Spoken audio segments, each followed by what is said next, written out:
আজ সোমবার, সপ্তাহের প্রথম দিন।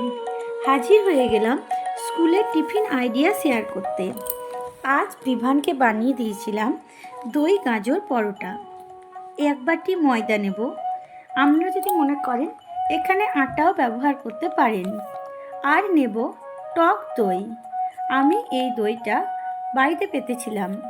আপনারা বাজার থেকে যে টক দই পাওয়া যায় সেটিও ব্যবহার করতে পারেন। আর নিয়ে নেব আমরা একটু সামান্য লবণ, টক দই আর আটা বা ময়দা দিয়ে আমরা ভালো করে মেখে নেব। এটা মাখতে মাখতে যদি মনে হয় যে হ্যাঁ একটু জল লাগবে, তাহলে আপনারা জল ব্যবহার করতে পারেন। আবার শুধু টক দই দিয়েও এটা মেখে নিতে পারেন। আমি এখানে একটু জল ব্যবহার করেছি। এবার আটা বা ময়দাটাকে জল দিয়ে আমরা ভালো করে মেখে নেব। যখন দেখব যে এটি খুব ভালো করে মাখা হয়ে গেছে, তখন আমরা এই আটা বা ময়দাতে আমরা দিয়ে দেব সামান্য পরিমাণ তেল। তেল দিয়ে আমরা 15 মিনিট রেখে দেব। 15 মিনিট রেখে দেওয়ার পর আবার আমরা ভালো করে মেখে নেব। মেখে নেওয়ার পর লেচি করে আমরা গোল করে বেলে নেব। গোল করে বেলে নিতে আমরা ব্যবহার করব আটা বা ময়দা।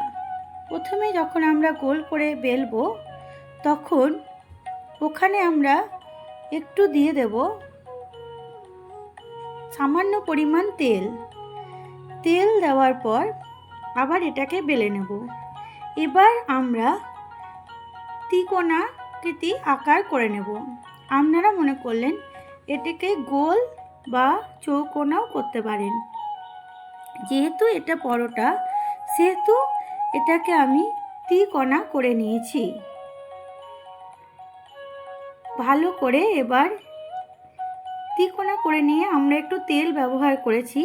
কারণ হচ্ছে যে তেল দিলে এটা নরম থাকবে। বাচ্চারা স্কুলে যাবার পর অনেকক্ষণ পর টিফিন খায়, তখন তাহলে এটা খাবার সময় পরোটাটা একদম নরম থাকবে। ওই জন্য আমরা একটু তেল দিয়ে ভালো করে বেলে নিচ্ছি।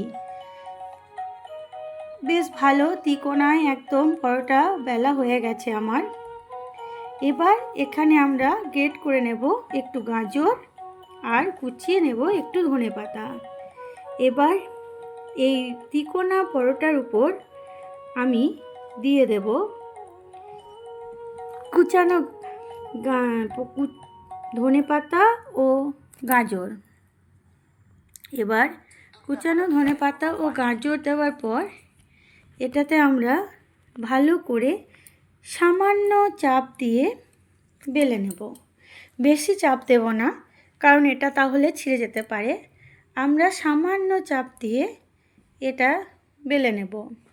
আর দেব এখানে কালো জিরে, গাজর আর ধনেপাতা দিয়ে হালকা করে আমরা বেলে নেব। দেখুন আমরা বেলে নিয়েছি। বেলে নেওয়ার পর আমার বেলা হয়ে যাওয়ার পর আমি তাওয়া গরম করে গ্যাসের মধ্যে তাওয়াতে আমি পরোটাটা দিয়ে দেব। এবার দিয়ে দেওয়ার পর একটু সামান্য তেল দিয়ে দুদিক ভালো করে চেপে ধরে যাতে ভালো করে ভাজা হয়ে যায়। তারপর দেখব আমার ভাজা হয়ে গেছে। এবার এপিট ওপিট ভেজে নিয়ে তৈরি হয়ে গেল দই গাজর পরোটা। এটা আপনারা সস, চাটনি বা রায়তার সাথে পছন্দ মতো খেতে পারেন, আর তরকারির সাথেও খেতে পারেন। আমি অবশ্য বিভানের স্কুলের টিফিনে মটর ঘুগনির সাথে দিয়েছিলাম। রেসিপিটা কেমন লাগলো জানাবেন। ধন্যবাদ।